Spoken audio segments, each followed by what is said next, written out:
Oh, hello, loves. Hello, hello. It is Hills here from the Blue Flame. How are we doing? Whew.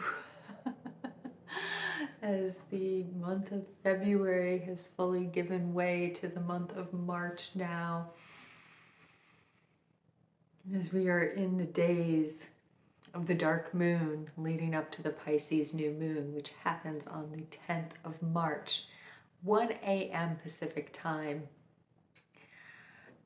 just after the US switches from standard into daylight savings, actually, which I think is like quite perfectly, it's like, well done, universe, because this particular energy that we're coming into, that we're closing out, might be a better way to say it, with this Pisces new moon, has a sense of reconfiguring time.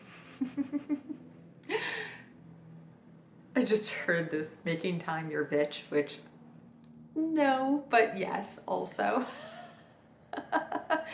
We're really in Saturn and Pisces energy, and Saturn was just part of that powerful conjunction with Mercury and the Sun at the end of February, from the 27th to the 29th.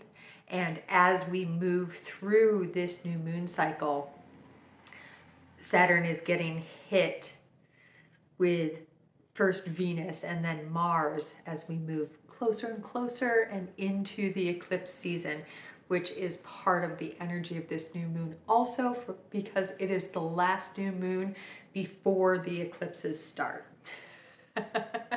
So we have a new moon, which helps us come out of a cycle and begin a new one. That's what new moons do anyways. It's the Pisces new moon. So it's the new moon connected to the last sign of the zodiac. It's the final new moon before we switch into the new astrological year. It's the new moon just before the equinox, which is happening on the 19th of March, 19th, 20th of March. And it is also the new moon just before our first eclipse of the year, which is happening on the 25th of March. And it's this eclipse wormhole on the Libra Aries axis is big, big, big, big, big.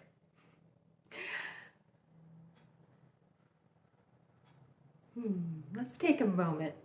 One of the things that is very, very loud about the energy that we're in as we move closer and closer to this eclipse wormhole, and as we come into the energies more fully of this Pisces new moon, is the closing of chapters, the allowing to fall away that which is not ours. And there was a meme that I saw the other day, and this is how we're going to kind of start to come into this energy. It was, I think it was actually a therapist that was saying, let it go is a trauma response. And this is something that I have felt into quite a bit, because when are we saying let that shit go because we want to shed something that without having done the the shadow work that is necessary in order to actually let that shit go?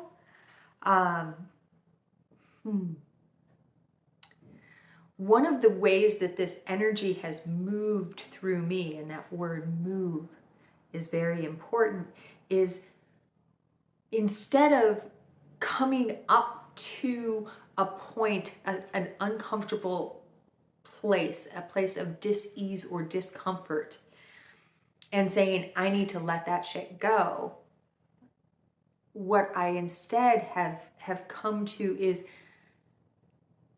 let it move. let it flow, let it come out of rigor so that it can reveal to me what has been hidden through that clenched fist.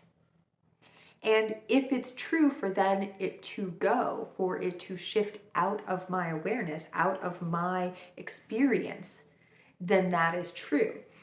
Perhaps what it means is let it move and become what it's meant to come into.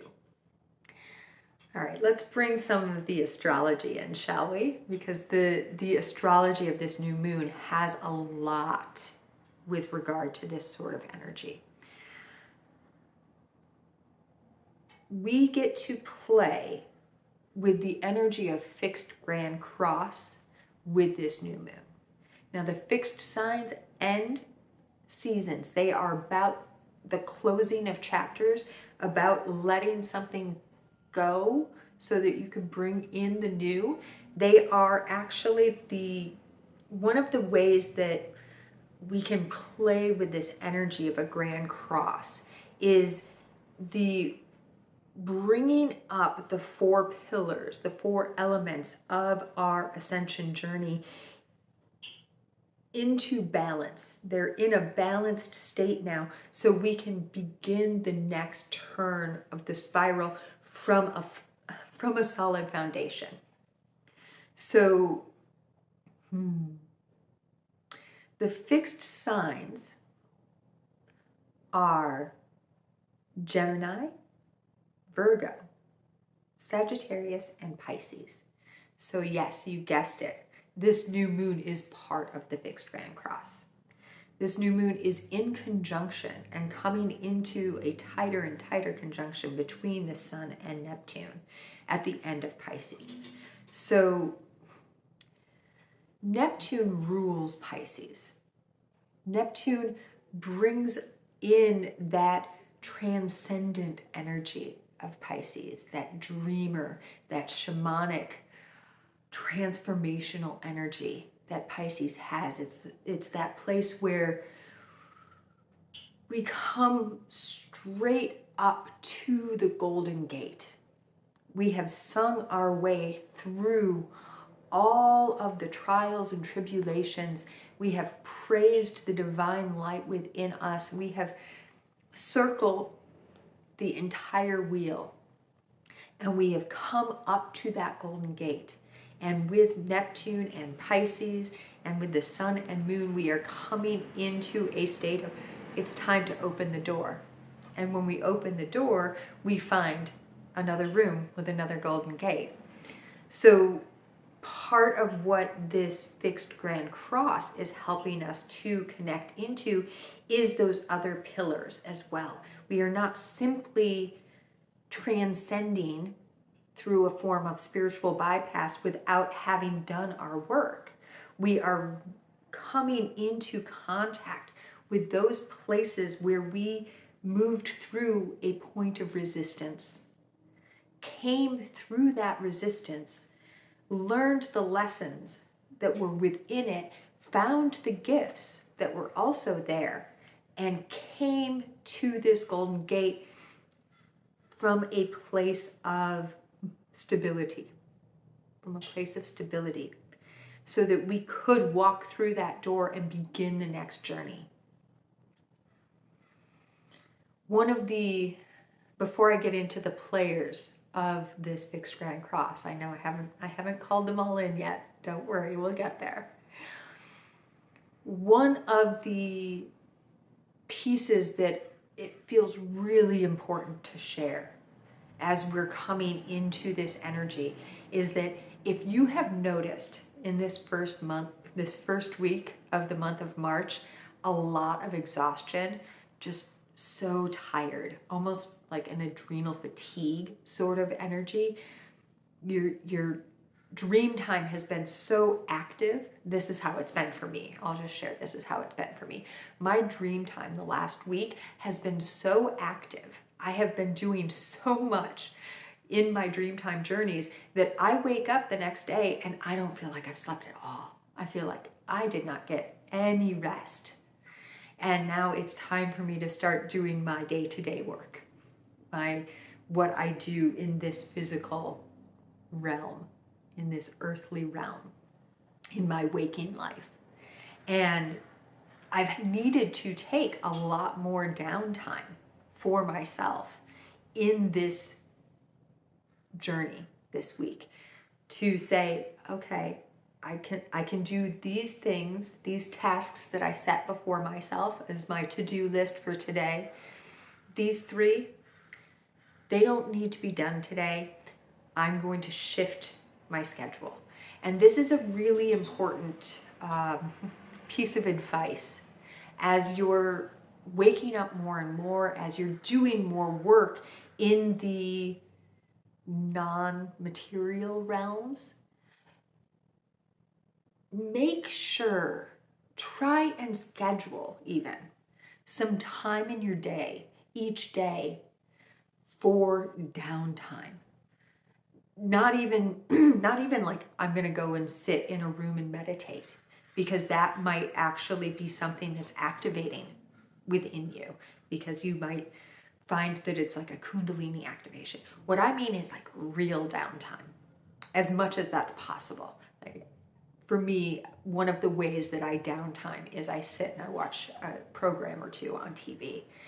But one of the things that I've found is usually whatever it is that I'm called to watch will have information and will end up being an activation for me as well. So it might be going and having a drink with a friend who's still kind of navigating the path in a different way that isn't like Kundalini activation all over the place. It might be just going for a walk in nature and really grounding. That was one of the ways that I got my system organized enough to be able to sit here and record this for you, is I had to go spend 45 minutes with my bare feet on dew, mossy grass and soil, really allowing the energy that has been moving through my system to anchor. You could also try like a visualization practice of feeling all of the electromagnetic energy in your body kind of slowing down, moving through your heart and allowing your breath to slow. And I know that I said maybe not a meditation, and then we go straight into a meditation, but this is a calming meditation. Really feeling your entire system slowing down. The amount of light hitting us and the fast pace of the energy right now is so intense that allowing, even if it's 5 minutes of really visualizing with your breath, everything just slowing down, not stagnating, just calming. Ooh, I needed that too. Thank you. From this place, with this kind of template of smooth breath, easy, calm nature, we'll call in the fixed Grand Cross now. So in addition to the Sun and Moon and Neptune together at the end of Pisces, in between Neptune and the Sun and Moon, we have Hygeia. Hygeia is Kundalini goddess of miraculous healing and awakening. It is that which the caduceus is formed from. Hygeia has white light, anchored galactic healing energy. So yes, it is very quick, fast-paced, but can you feel, even as I am sharing her energy with you right now, how relaxing it can be? It's not that Uranian like bam, bam, bam, bam, bam. lightning fast activation. It is fast, and it is also nurturing. Hygeia is where we get our word hygiene. It's where we get the word hygiene. And the energy that she represents is this energy of spiritual, physical, emotional, and mental hygiene. It is coming into a relationship with your energy fields that allows you to be in a state of cleanliness, ease, wholeness with that energy, And so even though the power of these healing hands that Hygeia represents is fast, quick acting, it is not burnout. It is finding that place of allowing the light to move through you, to flow in a way that actually invigorates rather than drains. In a way that invigorates rather than drains. And now we'll call in another powerful energy that is connected. Over in Gemini, we have the long-running conjunction that's been going on between Vesta, the eternal flame, long-acting, allowing integration. If we think of the eternal flame, we are integrating to such an extent that there is no burnout. It just keeps going. It just keeps going. And Vesta is conjunct to Medusa in Gemini. Medusa is very, very active Kundalini energy, but it's a reclaiming of that energy. And it's Gemini. It's how we communicate with the world. It's our expression. So we are finding ways through this union between Vesta and Medusa to reclaim what it means to be a virgin, what it means to be whole, what it means to be complete, and what it means to burn eternally. What our true power is, and to be an expression of that. And now I'm going to call us back for a moment to what we were talking about as far as the 4 pillars of the ascension journey and rising them each up in union.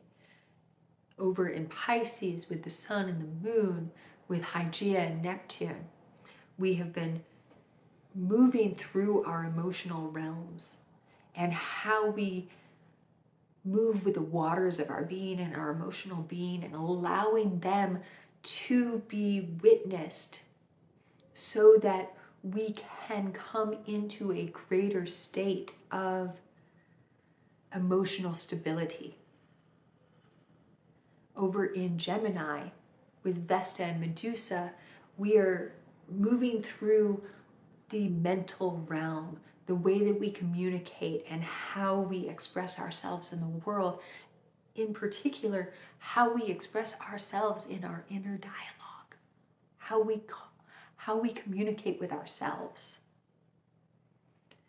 And then across the way, over in Sagittarius, we have the goddess of remembering, of birth, Isis, creation, full power of creation, that energy that allows us to rebuild ourselves, to remember ourselves, to remember our wholeness.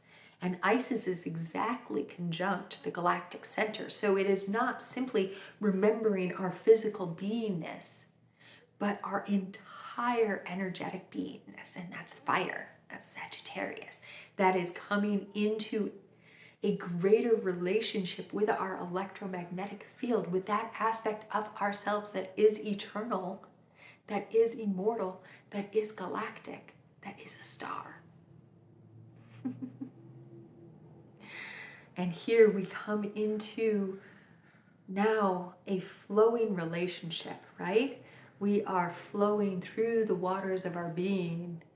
We are allowing our thoughts to connect in with our emotions on a new level, in a new way, easily, with ease. We are allowing this. And then through that, we can bring the fire of our beings, our Ka, our life force, our very life force, more and more into our being, which will allow us to be energized, to move through those periods of exhaustion, of fatigue, because we have been downloading and doing so much work in the physical and energetic fields, to come into a greater state of balance, to harmonize and equalize our life force within our being, because the energy between our emotional and mental planes has been equalized. And then through this, we come into the physical, and we come into our relationship with our bodies and with the earth, and we come into Sophia, now retrograded into Virgo fully, and bringing the wisdom of our divine nature, of our consciousness, fully into our embodied being, wholly. How's that for a fixed grand cross as we move into eclipse season, as we move out of this cycle and begin the new cycle, as we come towards the equinox energies, towards that first Libra eclipse, and then into the Aries new moon total solar eclipse. This is powerful dream time journey energy that we're in all of March. All of March.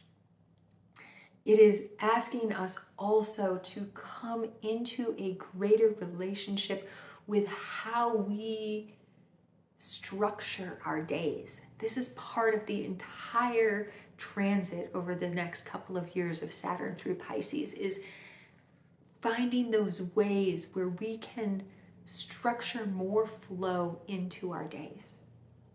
And that feels weird, right? Structure flow. Does it feel better if I say allow for more flow? Does it feel better?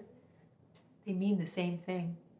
They mean the same thing. We structure our days to allow for more flow.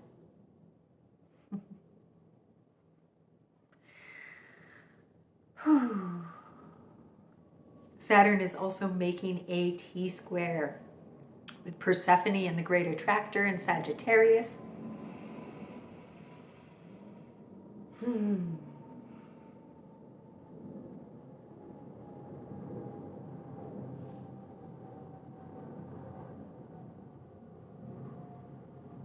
And Pallas in Virgo.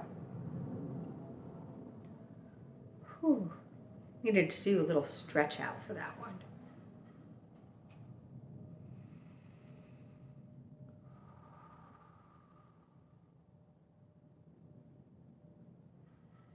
This Pallas retrograde in Virgo, this Persephone conjunction with the Great Attractor in Sagittarius,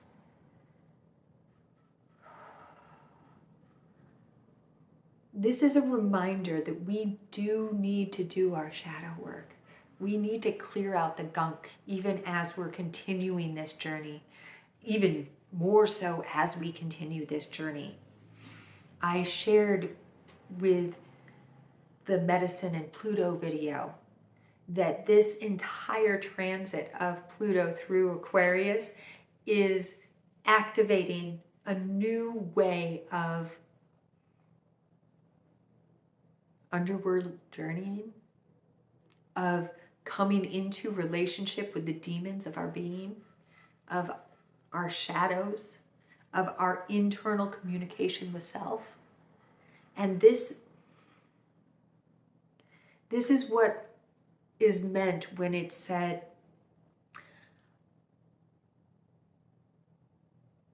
structuring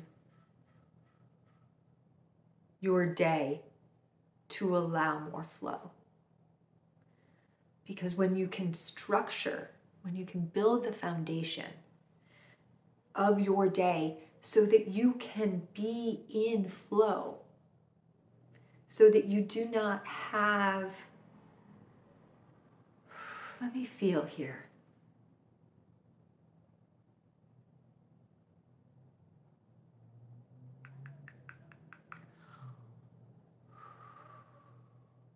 It can, the pause that I'm taking here is because I understand that many of us look at the world that we currently live in. We have kids and we have job and we have this responsibility and that responsibility. How do I get into flow state? I have to take my kids to school at this time. I then have to go to work and I have to do this and I have to do that and I have to do this. That's a lot of have-tos. That's a lot of have-tos. It's a lot of responsibilities. And this is all about how we structure our days. So what if you look at how you've structured your life? What if you look at how you've structured your life? The negotiations that you've made with your kids about the school that they're going to go to, the teams and the activities that they're going to have, the agreements that you've made with your significant other or with the other people that you work with for how much of your day you're going to spend doing this task or that task. Who's going to make dinner? Who's going to put the kids to bed? Who's going to, all of these things. These are the ways that you structure your life, right? So where can you say, okay, I have taken a lot on in this arena, and it's a little bit more than my bandwidth can handle. Can we renegotiate the terms of this structure that we've created? Can we get out of the idea that the only way to be a good mother is to constantly be giving, to be constantly giving? And now I'm feeling Ceres in sextile to Saturn in Capricorn, no less. What does it truly mean to be a good mother? What does it truly mean to be a good father? And these are also the energies that we are going to be navigating and that we have been navigating with this North Node, South Node, Aries, Libra. And this is where these eclipses are going to hit. We are at a crossroads moment. We are at a crossroads moment. And our fixed Grand Cross is hitting it. There's a beautiful Grand Fire trine with Hecate in Leo, conjunct Hestia, which is the Greek name for Vesta. So we have the eternal fire right there again, with the Isis galactic center conjunction in Sagittarius, and with Eris in Aries. The reason that this Grand Fire trine has come in, the reason that Hecate was like, this is where you talk about me, is because when we are talking about looking at how we have structured our lives, and when we are talking about who decides whether or not such and such makes you a good mother, such and such makes you a good father, such and such means that you are living up to the expectations of society, this is the crossroads we are at. This is Eris saying, hell the fuck no, not anymore. If this does not serve my child, it's not going to happen. If this does not serve me, this is not going to happen. Every moment when we're structuring our day, when we're allowing for flow, we are saying, I come up to this moment, this crossroad, and I ask the question of my higher self, of my heart, Is it true for me to go this way? Is it true for me to go that way? Is it true for me to keep plowing ahead? Or is it simply what I have been told is expected of me? And then to allow the truth to be remembered within you so that you may burn more wholly. When we talk, see, we started this energy update with burnout. And yeah, of course, we are burned the fuck out because we have been living somebody else's idea of what we're supposed to do. This new earth that we talk about so much, this new cycle that's being born, that we are being invited into, is a cycle of no more living someone else's idea of who I should be. That's it, full stop. It is, let me live the truth of my being. Let me live the truth of my being, my highest soul expression. And through that, then I am able to really be of service because I'm not burned out. I am alive. I am passionate. I am filled with joie de vivre. And will you still get tired? Absolutely. You'll still get tired. I get tired and I am living my passion. I am living my dream. But we still have all the shadow work and all of the karmic journeying that we're doing. So yeah, you know, you're going to burn out occasionally. You're going to be like, oh, living my truth in that instance, that was fucking hard. Living my truth in that instance, that was really hard. And I need to rest for a minute. I need to rest for a minute. And then when you catch it, actually allowing yourself to rest. To say, oh yeah, that was hard. I need a bath. I need a cocktail. I need a whatever. Insert the thing that you actually need, so long as it's not an escape mechanism. Or even if it is an escape mechanism, be like, what I really need right now is an escape for a few minutes, for an hour. Just let me go into a book. Let me go into a movie. Let me go to the movie theater and see a movie. Let me sit in a dark room. Whatever it is that like helps you get yourself back after.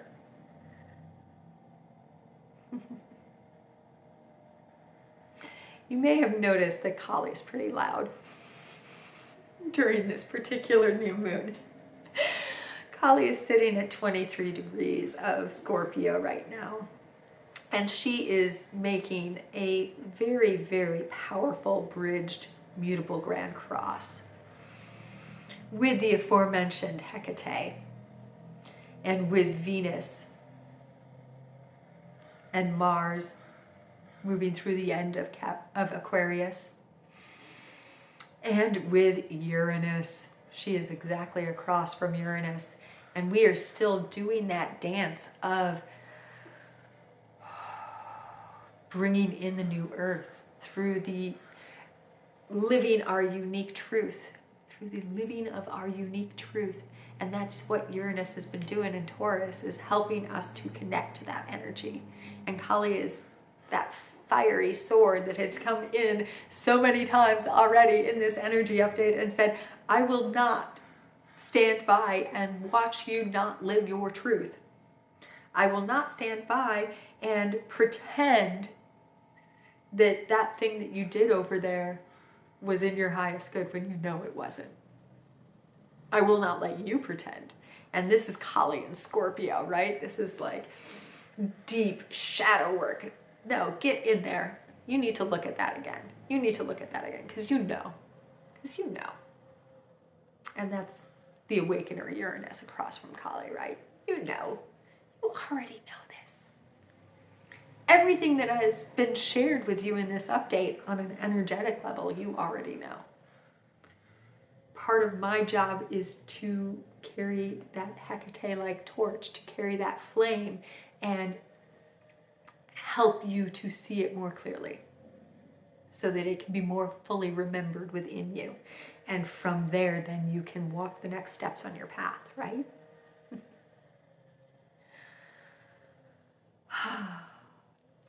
We have a lot of amazing stuff coming in the members portal over the next month.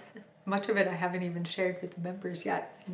I'm going to be sharing, revealing some really amazing eclipse journeying stuff that we have going on during our new moon circle on Sunday. So if the members portal calls to you, I invite you to come over to the Patreon and check it out. If a soul journey calls to you, come over to my website and request a consult, and it would be amazing to work one-on-one with you and hold that torch in that way. As we move through this energy in general of March and April,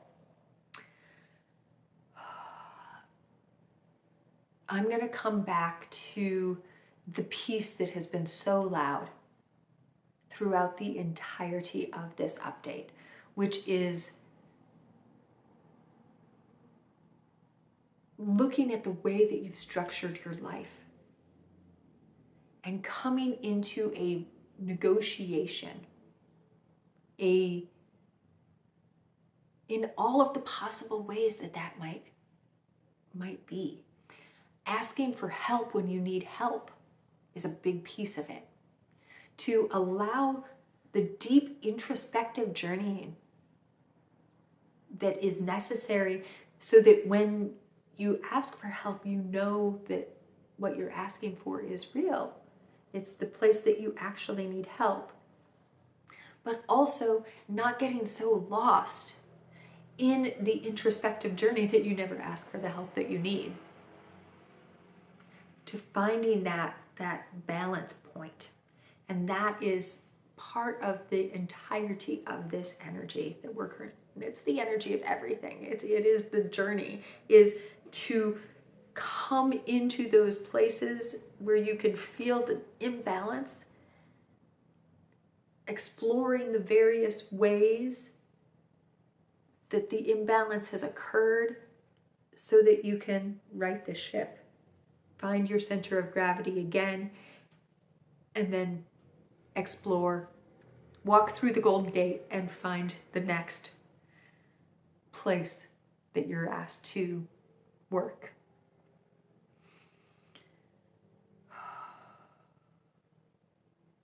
I can feel there's one little piece that wants to trickle in, and so I need to give a little space to this.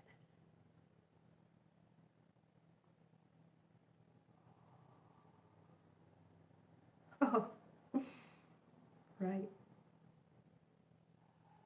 Kali is also sextile to the new moon, in case you were wondering, or trying to the new moon sextile, which is sextile. Ah, hello. Let me try that again. You see, sometimes we just need to take a pause also, because there's so much information coming in that it can get jumbled as we try and express it.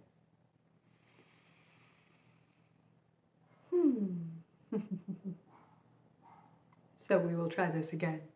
Kali is trine to the sun and moon on this new moon, which means trine also to Hygeia, exactly trine to Hygeia, in fact, and Neptune. The sun and moon, Hygeia and Neptune, not so much Neptune, that's pretty far off, but because of the bridging nature of this orb, of this conjunction, is sextile to Uranus. Part of what we get to play with, and this is really where we're going to end, is allowing, everything about this energy is allowing that which is ready to fall away to fall away. And it's that place that we started, let it go, as a trauma response. And all of this balancing that we're doing in this energy is saying, let me connect in with this thing. Let me feel where it's true for it to be let go of, where it's true for it to be fully released, where there's something for me to reclaim in it, and where it simply needs a little tweak, a little shift, and it can be reintegrated.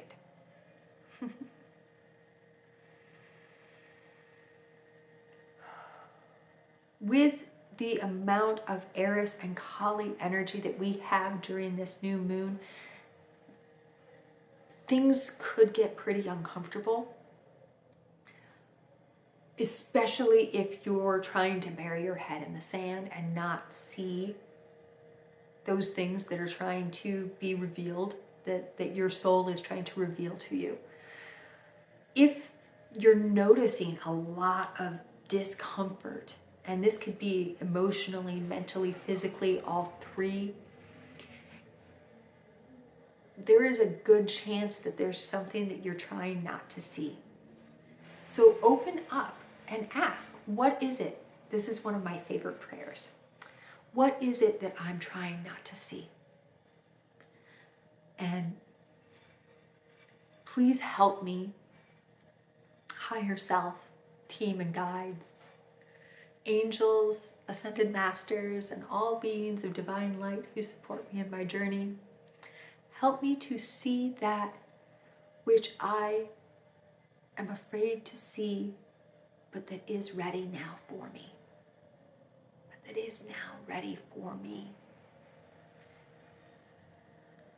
Support me as I do this, and allow me to feel held and safe so that I can see what I need to see, feel what I need to feel, experience what I need to experience, so that I may shift, move, release, reclaim in all of the ways.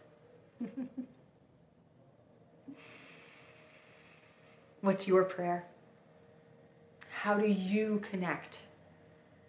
Find your unique voice, your unique truth, your unique expression. And that's where I leave you. Let me know in the comments if that calls. If you have not already, please do subscribe, like, and hit the notify button. It's very, very beautiful to weave in all of the ways that we weave together. And as always, in the always, so much and many loves to you from, through, and beyond the all dimensions.